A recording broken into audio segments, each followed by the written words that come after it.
छात्र शक्ति का ले परचम नित रोज समर में पलता है। छात्र हितों के लिए रोज जो दावा नल में जलता है।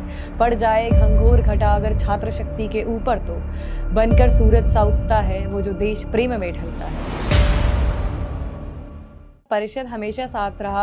अखिल भारतीय विद्यार्थी परिषद, हम हमेशा कहते हैं ये परिषद नहीं, ये परिवार है। एज अ स्टूडेंट हमारी सिंपल सी पॉलिसी है, not to defend anyone, neither to defame anyone. कुछ लड़कियों के लिए एज अ इंस्पिरेशन काम करेगा ताकि वो अपनी लक्ष्मण रेखा को पार करके अपना जो प्राइवेट सेक्टर है उससे वो पब्लिक जो स्फेयर है, सेक्टर नहीं, प्राइवेट स्फेयर से पब्लिक स्फेयर में वो कदम रखें। तुम जातिवाद से तोड़ोगे, हम राष्ट्रवाद से जोड़ेंगे। नमस्कार। आज जय श्री राम के उद्घोष के साथ मेरे साथ मैथिली हैं। अभी पटना में महिला जो एवीबी की पटना यूनिवर्सिटी की अध्यक्ष बनी है। 109 वर्षों में पहली बार चमत्कार होता है। सबसे पहले तो congratulation for that. Thank you so much. Maithili, एक महिला के नाते ये कितना जर्नी डिफ़िकल्ट रहा है? यूजुअली तो पटना यूनिवर्सिटी में इस तरह से चीज़ें सामने आती नहीं है। हम लोगों ने अभी, मैंने आपको बैक कैमरे में बताया, बैक स्टेज में, कि तुम्हारी जीत पर हम लोग भी चकित थे। ऐसा नहीं कि तुमने ये जीत जो जीती है वो इतना इजी रहा है, क्योंकि पटना यूनिवर्सिटी का जो भी कैंपस का जो भी एक प्रोसीजर है, जो यूँ कह सकते हैं कि एक अनसेड लॉ की तरह यहाँ पर जो कैंडिडेट्स रहे हैं, कभी ऐसा हुआ नहीं कि यूजुअली महिला को इतने चांसेस मिले और इस तरह से वोट भी आए। तो लोग चौंके हैं कि क्या भारत के अंदर जो बिहार की बात होती है, बिहार का यूथ भी प्रोग्रेसिव हो रहा है, बिहार का यूथ भी एजुकेशन के प्रति सीरियस हो रहा है, महिला के अधिकारों के प्रति सीरियस हो रहा है। So step by step will figure out. पहले ये बताओ कि कितना बड़ा चैलेंज था और अपनी जर्नी को कैसे देखती हो?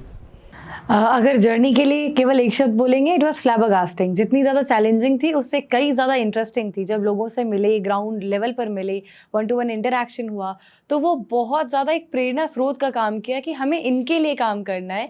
क्योंकि बहुत सारी चीज़ें हैं, जिस कॉलेज से हम बिलोंग करते हैं वहाँ पर हमको एज अ बेसिक नेसेसिटी जो चीज़ें मिली हैं वो पटना यूनिवर्सिटी के शायद अदर कॉलेजेस के लिए एक प्रिविलेज है। तो इसमें एक इक्वालिटी लानी थी। ये जो डिफरेंस है इसको कहीं ना कहीं कम करना था। जितने ज़्यादा लोगों से मिले उतना ज़्यादा इस चीज़ के प्रति और ज़्यादा कमिटमेंट आई कि सच में काम करना है और स्टूडेंट्स के लिए काम करना है। अगर बात रही कि कितनी ज़्यादा चैलेंजिंग रही, तो हर एक नई चीज़ जब हम शुरू करते हैं तो वो चैलेंजिंग होती है, और उस पूरी जर्नी से ज़्यादा चैलेंजिंग होती है फर्स्ट स्टेप। तो ये जो पूरा का पूरा चैलेंज था, नॉमिनेशन करनी है नहीं करनी है, कितना टाइम देना है, क्योंकि कॉलेज भी है, स्टडीज़ को भी मैनेज करना है, एज अ स्टूडेंट आगे लीड भी करना है, एक लीडरशिप का रोल भी निभाना है। तो जो फर्स्ट स्टेप था वो बहुत ज़्यादा निर्णायक था। And when I filed nomination, उसके बाद परिषद हमेशा साथ रहा। अखिल भारतीय विद्यार्थी परिषद, हम हमेशा कहते हैं ये परिषद नहीं, ये परिवार है। तो हर किसी की जो गाइडेंस, जो स्नेह, जो सपोर्ट मिला, समर्थन मिला, उसके कारण ही, उसी का नतीजा है जो कि आज हम यहाँ पर बैठ कर के ये पॉडकास्ट कर रहे हैं, और कहीं ना कहीं जो इतिहास है उसको बदलने की बात की जा रही है। नहीं, बिल्कुल इतिहास तो है। 109 साल में के इतिहास में पहली महिला अध्यक्ष होना भी अच्छी बात है, और ये बहुत पहले होना चाहिए था, टू बी वेरी फ्रैंक। लेकिन खैर, नई शुरुआत जब भी हो। NSUI और AVB, ये दो बड़े छात्र संगठन हैं इस देश के। दोनों की आइडियोलॉजी में मैथिली कैसे देखती है? दोनों की बेसिक आइडियोलॉजी में क्या अंतर है स्टूडेंट के दृष्टिकोण में? एज अ स्टूडेंट हमारी सिंपल सी पॉलिसी है, not to defend anyone, neither to defame anyone. रही बात अगर जो हम अंतर देखते हैं, डिफरेंसेस देखते हैं दोनों में, तो परिषद ऑन अ ग्राउंड लेवल हमेशा मौजूद रही है। तो किसी की बुराई करने से अच्छा हम ये समझते हैं कि हम अपनी बड़ाई क्यों ना करें। तो परिषद जो है वो हमेशा 24/7 365 डेज ऑन ग्राउंड स्टूडेंट्स के लिए अवेलेबल रही। इनफैक्ट अभी जो चुनाव हुए हैं, ये चुनाव 0 सेशन में हुए हैं, और ये चुनाव होने का भी पूरा क्रेडिट जो है वो परिषद और उनके कार्यकर्ताओं को ही जाता है। क्योंकि हमारे कार्यकर्ता थे, हमारे भैया थे जो कि बैठे अनशन पर, भूख हड़ताल पर बैठे, उसके बाद ही ये इलेक्शंस जो हैं वो हो रहे हैं। तो परिषद एक ऐसी ऑर्गेनाइजेशन है जो कि कभी भी अपने छात्रों को अकेला नहीं छोड़ती। एक उद्घोष होता है इसका, ज्ञानशील एकता, या छात्र शक्ति ही राष्ट्र शक्ति है। तो उससे एक रेजोनेंस है कि जहाँ जहाँ पर राष्ट्रवादी विचारधारा है, जहाँ जहाँ पर एकता की बात है, जहाँ जहाँ पर वसुधैव कुटुंबकम की आइडियोलॉजी है, और जहाँ जहाँ पर इक्वालिटी ऑफ अपॉर्चुनिटी अपने हर एक कार्यकर्ता को दी जा रही है, सिंपल सी बात है कि एज अ स्टूडेंट उस तरफ इंक्लिनेशन ज़्यादा रहेगा। अभाविप के लिए कुछ पंक्तियां हैं जो कि उसको हमको लगता है बहुत अच्छे से डिफाइन करती हैं। छात्र शक्ति का ले परचम नित रोज समर में पलता है, छात्र हितों के लिए रोज जो दावा नल में जलता है, पड़ जाए घंघोर घटा अगर छात्र शक्ति के ऊपर तो बनकर सूरज सा उगता है वो जो देश प्रेम में ढलता है। तो ये जो देश प्रेम की भावना है ये हमको लगता है बाकियों के कंपैरिजन में सबसे ज़्यादा अभाविप में ही है। देश प्रेम की भावना की आपने बात की। मैं दूसरे छात्र संगठनों के बारे में तो बात नहीं करूँगा, लेकिन इसको पॉलिटिसाइज नहीं करते। लेकिन कन्हैया कुमार मैंने सुना था कि कैंपस के बाहर वगैरह तो आए थे, और वो चूंकि एनएसयूआई के ऑफिशियली है इसलिए मैं बात कर रहा हूँ, क्योंकि तुम्हारा इनडायरेक्टली फाइट तो कन्हैया के साथ हुआ ना। तुम ये बात तो मानती हो कि इनडायरेक्टली फाइट तो हुआ, एक आइडियोलॉजिकल फाइट, जो भी स्टूडेंट के हित की बात, मैं पॉलिटिकल बात नहीं कर रहा हूँ, स्टूडेंट के हित की बात। तो छात्र शक्ति में एक तरफ तुम थी जो इक्वालिटी की बात कर रही थी, दूसरी तरफ कन्हैया थे जो मतलब वो क्या बात करना चाहते थे, वो आर्मी के ऊपर जो उनके बयान थे उससे रिलेटेड बातें थी, या मतलब स्टूडेंट के हित में क्या बात करना चाहते थे? सर वो उन पर डिपेंड करता है, सिंपल सी बात। अगर कोई किसी का समर्थन करने है तो एबीवीपी की लड़ाई जो है वो अदर पॉलिटिकल पार्टीज एनएसयूआई, राजद या किसी और पॉलिटिकल पार्टी के साथ थी। हमारे पर्सनल किसी के साथ कोई दिक्कत नहीं है, कोई लड़ाई नहीं है। कन्हैया कुमार आए, अच्छी बात है, उन्होंने वो आए पटना में, उन्होंने समर्थन दिया, बहुत अच्छी बात है। बट हर किसी की अपनी अलग अलग स्टैंड होता है। उनके स्टैंड पे आई कैन नॉट जज हिम। उनका स्टैंड जो भी हो आर्मी के ऊपर या स्टूडेंट्स के ऊपर, इस पूरे नेशन के ऊपर, वो उनकी क्वालिफिकेशन है, वो उनकी आइडियोलॉजिकल बेसिस है। If he thinks it is good, if he thinks that what he is propagating is good, then it's fine. But अगर वो चीज़ हमको अच्छी नहीं लगती है, then in a healthy way criticise करने का है। हमारे हिसाब से एक स्टूडेंट को एक हेल्दी वे में क्रिटिसाइज़ करना चाहिए। I am having my own perception about my army. I am having my own perception about the students, the unity of the society, the unity of the student community. So I don't think that I have any direct fight with him. He is a very senior to me, and no, definitely there was not a direct fight. But वो NSU के अपने इसमें प्रचार में आए थे। अब दूसरा यूथ आइकॉन माने जाते हैं राहुल गांधी। अच्छी बात है ना सर, मतलब जिनका जो बेसिस है, जिनका जो गढ़ रहा है, वो आए यहाँ पर प्रचार किए। बिहार की धरती ऐसी है जो कि वो आपका आगमन करने के लिए हमेशा खुली है। तो आप आइए, अपने विचार यहाँ पर प्रकट करिए। अगर लोगों को वो अच्छा लगता है तो वो आपसे रिलेट करेंगे, अगर अच्छा नहीं लगता है तो आपसे रिलेट नहीं कर पाएंगे। और शायद ये इलेक्शंस के रिजल्ट यहाँ पर प्रूफ हैं कि किसकी आइडियोलॉजी के साथ या किन के आने से कितना प्रभाव पड़ा, या किसी के आने से सच में कोई प्रभाव पड़ा या नहीं पड़ा। तो ये इलेक्शन के रिजल्ट अपने आप में एक प्रूफ है। एनएसयूआई के साथ तो तुम्हारा मुकाबला था, समझ में आता है। एक नई नवेली बिहार में पार्टी बनी जनसुराज, मैंने सुना था कि वो भी कैंडिडेट लेके आ रही थी। वो फेयर, मुझे अच्छा लगा कि पहली बार कोई एक और पार्टी आ रही है जो स्टूडेंट हित की बात कर रही है। ऐसा क्या हुआ कि आखिरी मौकों पे उन लोगों ने मतलब विड्रॉ किया या सपोर्ट किया? उन्हें लगा कि मतलब वोट डिवीजन क्या? Sir even I don't know कि what happened at the last moment, because we were all set कि हाँ इतने कैंडिडेट्स है, इतने लोगों के साथ फाइट है, एंड देन सडनली अचानक से एक न्यूज़ आती है कि some of the candidates have taken back their nomination. पहले तो कुछ लोगों के नॉमिनेशन रद्द हुए, उस टाइम पे शॉकिंग लगा कि अचानक से कैसे रद्द हो गए। फिर शाम तक पता चला कि नहीं, नॉमिनेशन जो रद्द हुए थे वो रिवोक कर दिए गए। देन वी वर हैप्पी कि ओके, क्योंकि हमारी माँ का कहना है कि कॉम्पिटिशन जितना ज़्यादा हो और जितने टक्कर का हो, मज़ा उतना ज़्यादा आता है। So we were all set कि हाँ अच्छे अच्छे प्रत्याशी, अच्छे अच्छे प्रतिद्वंदी हैं, मज़ा आएगा, एक कांटे की टक्कर होगी। एंड देन फिर सडनली एक न्यूज़ आती है कि नॉमिनेशंस जो हैं वो वापस लिए गए। अब हम खुद सोच रहे हैं इसकी जड़ तक पहुँचे कि क्या कारण हुआ, नहीं कारण हुआ। चलो ठीक है, अच्छी बात है, फेवर में रहा। अब आते हैं थोड़ा सा वास्तव में महिला सशक्तिकरण, इसकी बात बहुत होती है बिहार में। बिहार में एक मेरा ओन परसेप्शन है, मैं गलत भी हो सकता हूँ, पर जब भी मैं चाहे पटना विमेंस कॉलेज की तरफ से गुजरूँ, ये स्टूडेंट्स, फीमेल स्टूडेंट्स को बहुत तरह की नज़रों का सामना करना पड़ता है, और ये फैक्ट है। मतलब मेरे पॉइंट ऑफ व्यू से तो मैंने देखा है। आप वो जो एक इनसिक्योरिटी की भावना है पटना यूनिवर्सिटी की बच्चियों के बीच में, उसको कैसे हैंडल करोगे? सबसे पहले तो हमारा इस पोस्ट पर आना वो अपने आप में आई थिंक कुछ लड़कियों के लिए एक एज अ इंस्पिरेशन काम करेगा, ताकि वो अपनी लक्ष्मण रेखा को पार करके अपना जो प्राइवेट सेक्टर है उससे वो पब्लिक जो स्फेयर है, सेक्टर नहीं, प्राइवेट स्फेयर से पब्लिक स्फेयर में वो कदम रखें। तो जब जितनी ज़्यादा लड़कियां पब्लिक स्फेयर में आएंगी, आई थिंक वो उतनी ज़्यादा बोल्ड होंगी और उतनी ज़्यादा कॉन्फिडेंट होंगी। और जब इंसान बोल्ड होते हैं, कॉन्फिडेंट होते हैं, अपने आप पर उनका भरोसा होता है, तो कहीं ना कहीं वो अपने साथ साथ दूसरों को भी उठाते हैं। अगर आज हम यहाँ पर हैं तो हमारी कोशिश रहेगी कि हमारे जैसी 10 और लड़कियां इतनी ऊपर या हमसे भी ऊपर जाएं। तो जितनी ज़्यादा लड़कियां आगे जाएंगी वो अपने साथ एक पूरी की पूरी फौज को लेकर के आगे बढ़ेंगी। इसके अलावा अगर बात करें तो सिर्फ और सिर्फ बात नज़र की नहीं होती है, बात माइंडसेट की भी होती है। तो जब हम बिहार की बात करते हैं तो वहाँ पर लड़कियों को लेकर के एक माइंडसेट है, लोगों के अंदर एक जजमेंट है जिसको चेंज करना बहुत ज़रूरी है। एंड आई थिंक इसकी शुरुआत अगर पटना विश्वविद्यालय से हुई है चुनाव में जिताकर, तो आगे हमारी रिस्पॉन्सिबिलिटी बनती है कि हमारा काम कुछ ऐसा रहे ताकि कल को कोई कमेंट सेक्शन में ये नहीं लिख पाए कि अच्छा हाँ लड़की को एक पोस्ट दी है तो वो कुछ कर नहीं पाए, और उनकी जो एक मेंटालिटी है, जो ऑर्थोडॉक्स स्टीरियोटाइप है, वो और ज़्यादा ही उनके ऊपर हावी हो जाए। और इसके अलावा हमारा मानना है कि क्योंकि हम एक स्पोर्ट्स बैकग्राउंड को बिलोंग करते हैं, तो लड़कियां जितना ज़्यादा स्पोर्ट्स में इन्वॉल्व होंगी और स्पेशली मार्शल आर्ट्स में इन्वॉल्व होंगी तो उनको खुद के ऊपर कॉन्फिडेंस रहेगा। तो वो हमेशा दूसरों की तरफ देखेंगे नहीं कि someone would come to help them, someone would reach out to help them. वो अपने आप इतनी एम्पावर्ड रहेंगी कि वो अपने लिए स्टैंड ले सकती हैं। एंड एक ऐसा एटमॉस्फेयर क्रिएट करने के लिए शुरुआत जो है वो ग्रास रूट लेवल से यूनिवर्सिटी में हो चुकी है।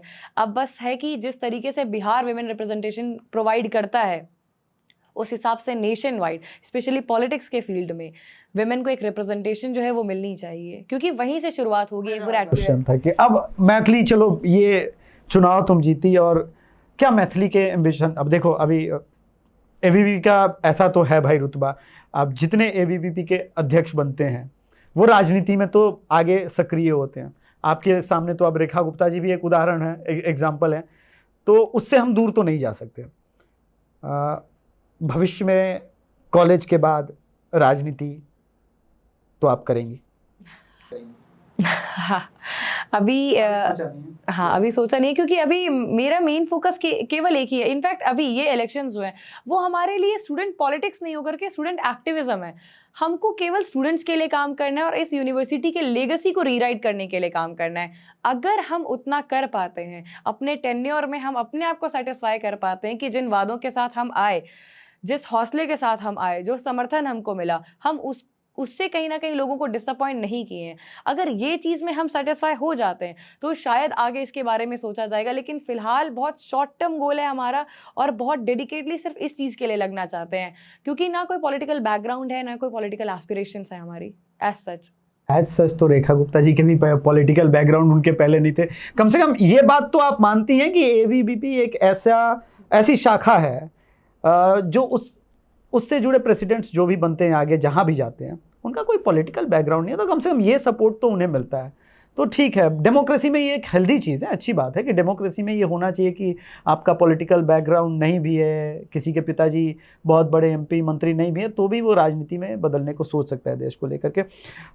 मैथिली, जो एक और कॉम्पिटिटर था वो राजद का भी तो विंग होगा ना, आप उस आइडियोलॉजी से कैसे मतलब लड़ी, मैं ये जानना चाहता हूँ, क्योंकि मेरा जो दृष्टिकोण रहा है राजद के स्टूडेंट्स को लेकर के और उस विंग को, जो मेरा सिर्फ विजन नहीं कह सकता हूँ, मेरे जो ओन एक्सपीरियंसेस रहे हैं, वो स्टूडेंट की राजनीति को सूट नहीं करता और एक यूँ कह सकते हैं कि सोसाइटी को डिवाइड ज़रूर करता है। ये मेरा फर्म बिलीव है।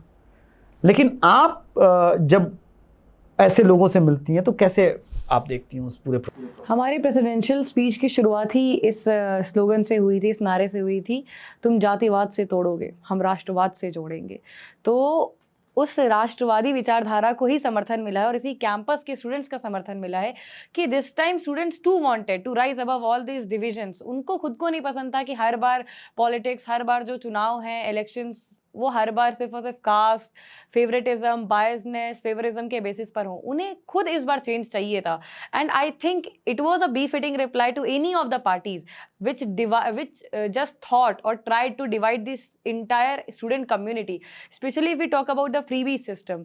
So ये छिपा हुआ किसी से भी नहीं है, ऑन कैमरा लोग बोले या नहीं बोले, बट आई एम हैप्पी कि इस बार हमारे स्टूडेंट्स इतने ज़्यादा मैच्योर तरीके से they just stood above all the favoritism, biasness, and they just voted with the rationality they had. And इस चीज़ के लिए हमको इतनी खुशी होती है कि पहली बार पटना विश्वविद्यालय में ये जो शुरुआत हुई है, हम चाहते हैं ये बदलाव पूरे बिहार की राजनीति में आए, इनफैक्ट पूरे नेशनल पॉलिटिक्स में आए, कि लोग हर तरीके के डिवीजन से ऊपर उठ करके, इवन आइडियोलॉजिकल डिफरेंसेस से भी ऊपर उठ करके सिर्फ और सिर्फ वेलफेयर के उद्देश्य पे अगर वो वोट करते हैं, that would be a great achievement for this state and for this entire nation. Great. Maithili, politics को थोड़ा और साइड करते हैं, एजुकेशन पे ही आते हैं। पटना यूनिवर्सिटी में स्टूडेंट्स के आगे क्या क्या सबसे बड़े चैलेंजेस हैं आपके दृष्टिकोण में, और आपको क्या लगता है कि पटना यूनिवर्सिटी की जो रैंकिंग लगातार गिरती रही है, कितना सीरियस कंसर्न है स्टूडेंट्स के लिए कि जो एक Patna education model, Patna university का जो एजुकेशन मॉडल था वो लगातार गिरा है। कैसे देखती हैं आप? जब दूर दराज से कोई भी पेरेंट्स अपने बच्चे को पटना यूनिवर्सिटी में भेजते हैं तो पहले एक गर्व की भावना रहती थी कि मेरा बच्चा जा रहा है पटना यूनिवर्सिटी में पढ़ने के लिए, वो इस कॉलेज में पढ़ाई कर रहा है। लेकिन कहीं ना कहीं अब वो चीज़ जो है वो धूमिल होती जा रही है, और ये देख करके बहुत दुख होता है। अगर हम अपनी यूनिवर्सिटी की बात करें तो पटना वुमेन्स कॉलेज की जो ग्रेडिंग है, that is NAC grading A++, and it is the only one college in the entire Bihar to achieve this grading. इस इक्वालिटी को मेंटेन करना है। स्टूडेंट्स की प्रॉब्लम अगर बोले तो बहुत सारी प्रॉब्लम्स हैं, और हमारा मानना है कि यूनिवर्सिटी जब घर है तो इसकी बुराई जितनी भी करें, बट अल्टीमेटली रहना इसी घर में है। तो बुराई करने से ज़्यादा अच्छा है कि उस पर काम किया जाए, उसको सुधारा जाए। क्लीनलीनेस, हाइजीन, टीचर की प्रोफेसर्स की वैकेंसी, सेंट्रल लाइब्रेरी का issue, security concerns, CCTV installations, इसके अलावा जो एक होता है वाटर कूलर्स एंड एवरीथिंग। बहुत सारी चीज़ों में बदलाव चाहिए, बहुत सारी चीज़ें हैं जहाँ पर स्टूडेंट्स को एक प्रॉब्लम फेस करना पड़ता है। अगर हम बात प्रोटेस्ट की करें तो कई बार हम लोग देखते हैं कि फोर्स प्रोटेस्ट के कारण भी बच्चों को जो है क्लास डिस्टर्ब करा दी जाती है, फिर उन्हें क्लास से हटवा लिया जाता है। तो कहीं ना कहीं यूनिवर्सिटी में जैसे DU के ही टाइप का एक जगह देनी चाहिए जहां पर प्रोटेस्ट ऑर्गेनाइज किए जाएं, ताकि जो बच्चे ज्वाइन करना चाहते हैं, if they are willing they should go, and जिनको नहीं ज्वाइन करना है वो आराम से कॉलेज में बैठ करके पढ़ाई कर सकते हैं। क्योंकि जितने भी स्टूडेंट्स पटना यूनिवर्सिटी में आते हैं, किसी भी कॉलेज में जाते हैं, उनका केवल एक ही ध्येय होता है कि किस प्रकार से उनको अपना फ्यूचर और ज़्यादा ब्राइट करना है, क्योंकि उनके ऊपर सिर्फ अपनी नहीं बल्कि पूरी पूरी फैमिली की रिस्पॉन्सिबिलिटी होती है। बट यहाँ पर आकर के जब वो गुंडागर्दी का माहौल देखते हैं, अराजकता का माहौल देखते हैं, तो एक डेविएशन हो जाता है। तो रूट प्रॉब्लम तो यही है कि इस डेविएशन को हटाना है, और उस डेविएशन को हटाने के लिए एजुकेशन को और ज़्यादा क्वालिफाइड बनाना पड़ेगा। क्वालिटी एजुकेशन की बात करनी पड़ेगी, स्पोर्ट्स एक्टिविटीज़ को इंक्रीज़ करने की बात करनी पड़ेगी, एक्स्ट्रा करिकुलर एक्टिविटीज़ को इंक्रीज़ करना पड़ेगा। जो हमारे स्किल बेस्ड एजुकेशन सिस्टम है, चाहे वो सेक के कोर्सेज हो गए, वैक के कोर्सेज हो गए, फिर AEC के कोर्स हो गए, इनको और ज़्यादा रूटीन तरीके से चलाना पड़ेगा। एंड देन बाकी 3P, पाठ्यक्रम, परिसर, परिणाम। परिणाम में we mostly talk about the website glitches that the students face. Okay. Maithili education policy Bihar के अंदर स्पेशली कैसे देखती हो? जो एजुकेशन पॉलिसी है बिहार में, ठीक है सेशंस लेट होना और इन सब, लेकिन पाठ्यक्रम में मूल रूप से वो बदलाव, क्या अब ये सही समय नहीं है कि हम ऐसे नायकों को पाठ्यक्रम का हिस्सा बनाएं, चाहे वो किसी भी विषय में हो, जो इस सोसाइटी के लिए एक मजबूत स्तंभ क्रिएट कर सके, चाहे वो राष्ट्रनायक हो या फिर वो विज्ञान के क्षेत्र में? कैसे देखती हूँ पहले कि इस पूरे प्रोसेस को? अगर पाठ्यक्रम में बदलाव की बात करें तो हमारे हिसाब से एक रीजनल वाइज भी अलग अलग चेंजेस होने चाहिए। कई बार होता है कि बहुत सारे अलग अलग रीजन्स के अलग अलग नायक होते हैं, तो ये बहुत इंपॉर्टेंट है कि बच्चे रूट से जुड़ें, और रूट से जुड़ने के लिए उन्हें उन नायकों के बारे में पता होना बहुत ज़रूरी है जिस रीजन को वो बिलोंग करते हैं। अगर नायक नहीं तो कम से कम उस कल्चर से एसोसिएट करना बहुत इंपॉर्टेंट है। हम लोग हाँ नेशनल लेवल पर जो एजुकेशन पॉलिसी चल रही है उसको फॉलो करना है, बट साथ साथ एक जो रीजनल टच होता है वो मिलना चाहिए। जैसे अगर हम बिहार की बात करें तो हमें अंगराज कर्ण के बारे में भी पढ़ना चाहिए, अशोक के बारे में और ज़्यादा पढ़ना चाहिए, माँ सीता के बारे में पढ़ना चाहिए। तो ये सारी चीज़ें जो हैं वो ऐड हो सकती हैं। इसके अलावा जैसा आपने कहा कि कुछ ऐसे नायक हैं जो शायद इतिहास के पन्नों में उतने अच्छे तरीके से कवर नहीं हो पाए। अब जब हमारे पास साधन है, we are having the time, we are having the opportunity, then we should introduce them, specially the activists who has work for us. चाहे वो सावित्रीबाई फूले हो गई हों या फिर हमारी रानी लक्ष्मीबाई, सुभाष चंद्र बोस, ये सब जो हैं कहीं ना कहीं इनका एक मेजर चैप्टर हम लोग नहीं देख पा रहे हैं, भगत सिंह। तो एक जो फोकस रहा है वो आज़ादी के 75 साल बाद भी कुछ ही लोगों पर रहा है, जो ऑफ कोर्स इस देश के लिए जानना बहुत ज़रूरी था। And now that we are knowing each one of them, it's time that we should increase our syllabus. Reduce करने के लिए नहीं कह सकते हैं, बट हाँ, अगर ऐड ऑन हो सकता है then we should add few more leaders, जिनके जो अप्रोच रही है वो डिफरेंट रही है। क्योंकि एक काइंड ऑफ अप्रोच को पढ़ने से ज़्यादा अच्छा है अगर हमारे पास डाइवर्सिफाइड अप्रोचेज हैं एक ही चीज़ को पढ़ने के लिए। अगर हम लोग अगर हम मॉडरेट नेशनलिज्म की बात कर रहे हैं, तो अगर हम रैडिकल भी पढ़ें तो वो ज़्यादा अच्छा रहेगा, क्योंकि ultimately students are going to decide which one is better, radical, moderate, और else they will find out a new way for themselves कि अच्छा मॉडरेट और रैडिकल के बीच में भी एक मॉडरेट आ सकता है और उस मध्यम पाथ पर वो चल सकते हैं। तो इस तरीके का पाठ्यक्रम में सुधार अगर देखा जाए तो we are having the education minister for doing that, but yes there is a lot more improvement that can be done, specially referring to the regional touch that one subject can bring and also to cover more number. Even I was also thinking about कि कई Maithili students का complain रहता है कि हमारा तो सिर्फ हमें मधुबनी पेंटिंग से जाना जाता है या हमारी भाषा से जाना जाता है, बिहार में हम वो एक्सेस पर नहीं पा पाते। तो मुझे भी कभी कभी लगता है कि लेकिन हाँ, ये डिफिकल्ट रहेगा, क्योंकि अगर आप अभी भी देख लीजिए डिपार्टमेंट ऑफ संस्कृत, उर्दू या फिर मैथिली, वहाँ पे बच्चे जो है वो बहुत कम होते हैं। तो जब आप इस चीज को लाइएगा एक रीजनल टच को, तो स्टूडेंट्स तुरंत तो बहुत ज्यादा नहीं आएंगे। वो एक डिफिकल्ट फेज रहेगा जहाँ पर स्टूडेंट्स का जो एडमिशन है वो कम हो, लेकिन eight the same time consistency रखनी पड़ेगी कि उस चीज को मेंटेन रखना पड़ेगा कि हाँ बच्चे आए, उसके बारे में जाने। And why only in college education, school education में भी रीजनल टेस्ट दिया जा सकता है, and that is, I think अगर ऐसा होता है तो वो बहुत फैबुलस रहेगा। अगर कोई बच्चा घर में जाकर के इंग्लिश और हिंदी के अलावा भोजपुरी में अपने मम्मी पापा से बात कर पा रहा है, अपने दादा दादी से बात कर पा रहा है, या मैथिली में बात कर पा रहा है, अंगिका में बात कर पा रहा है, तो उनके जो ग्रैंड पेरेंट्स हैं वो ज्यादा खुश होंगे। तो वो एक टच होना चाहिए। ये जो मॉडर्न एजुकेशन सिस्टम है, समहाउ आपको लगता है कि कभी कभी हमारे स्पेशली बिहार के रूट से बच्चे दूर हो रहे हैं इसके कारण, ये जो नई जनरेशन को लेकर के ये किया जा रहा है मॉडर्न एजुकेशन सिस्टम, क्योंकि हमेशा ही इसको लेकर के दो थॉट प्रोसेस रहे हैं कि ठीक है, मैं कौन ले कि एजुकेशन पॉलिसी भी सही है, वो अपग्रेड होना चाहिए, पर eight the same time India वैसी कंट्री तो है नहीं। इंडिया एक वर्सेटाइल कंट्री है जहाँ पर सब रहते हैं, हिंदू मुस्लिम सिख सब रहते हैं और सबके अपने वैल्यूज़ हैं। जो वैल्यू है एजुकेशन सिस्टम के अंदर, आपको लगता है कि वो आवश्यक है? बहुत ज्यादा आवश्यक है सर। बिना वैल्यू के कोई भी चीज, like even if you are buying one apple, it is having the value. तो अगर आप एडुकेशन में वैल्यू को नहीं ऐड करेंगे तो it is not going to work. And value का मतलब बस इतना नहीं है कि आपके पूरे दिन में एक क्लास मोरल साइंस की हो गई, that is just not adding value to education. Value means a lot more. और रही बात कि बिहार के स्टूडेंट्स जो पलायन करते हैं या दूसरी जगह जाते हैं, फिर अगर आपका कहना है कि वो रूट्स को अपने छोड़ते हैं, तो सर उसका सिर्फ और सिर्फ कारण मॉडर्न एजुकेशन सिस्टम नहीं है, इंफ्रास्ट्रक्चर की अवेलेबिलिटी भी है।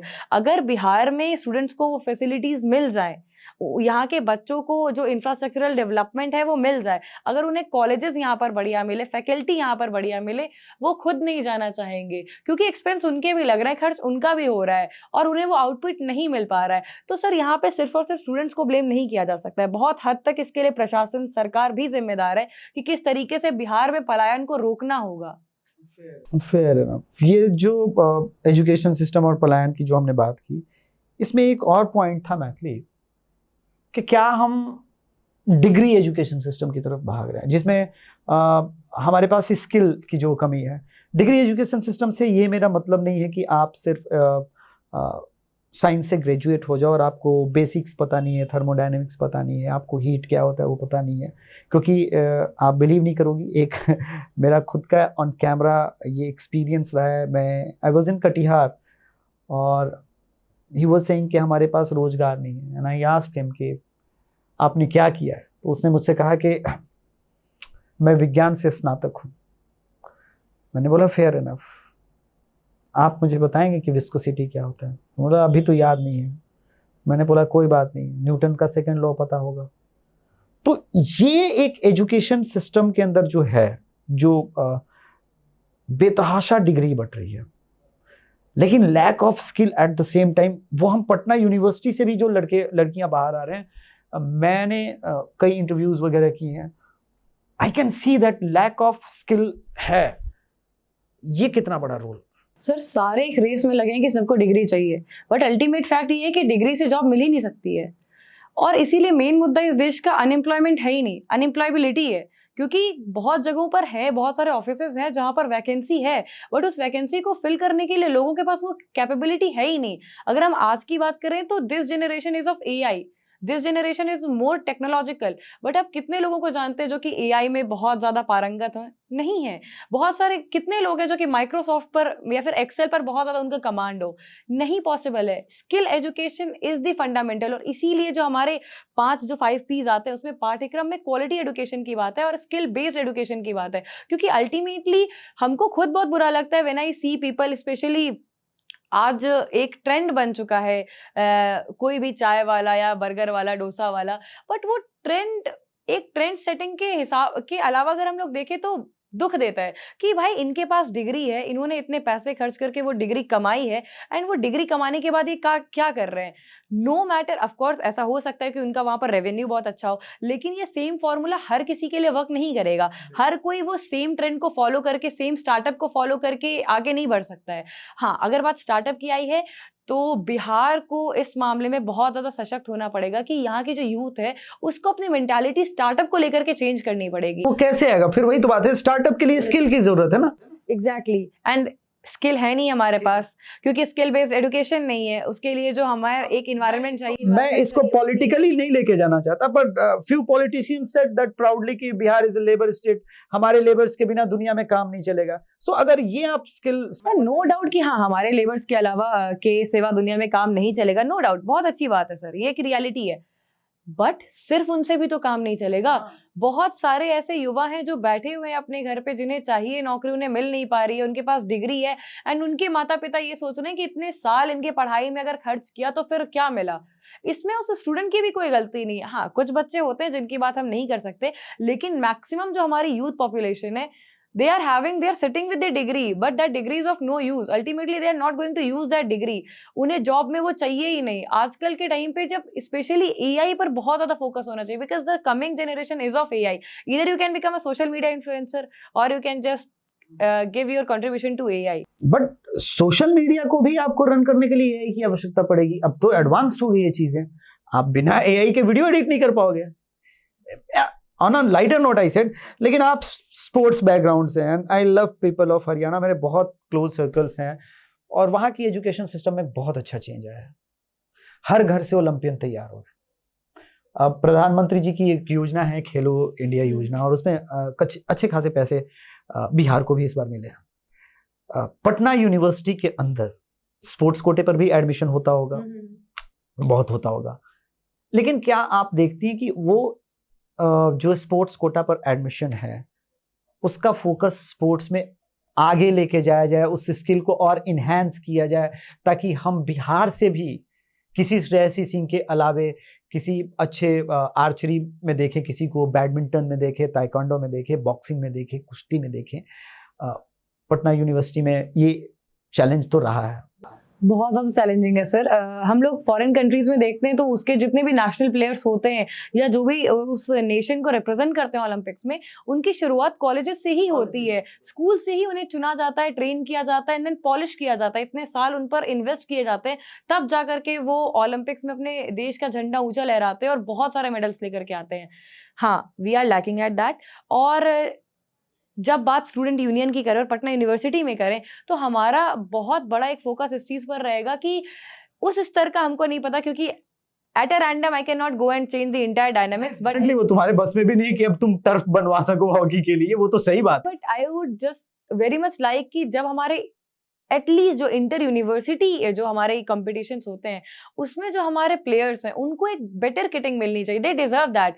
हम बहुत सारे कॉलेजेस में विजिट किए तो वहां पर प्लेग्राउंड क्या ग्राउंड ही एग्जिस्ट नहीं करता है। वो ग्राउंड देन उसको ग्राउंड की कैटेगरी में नहीं रखा जा सकता, बहुत सारे मेंटेनेंस की जरूरत है। अगर हम हॉस्टल्स विजिट किए हैं तो वहां पर प्लेग्राउंड है ही नहीं।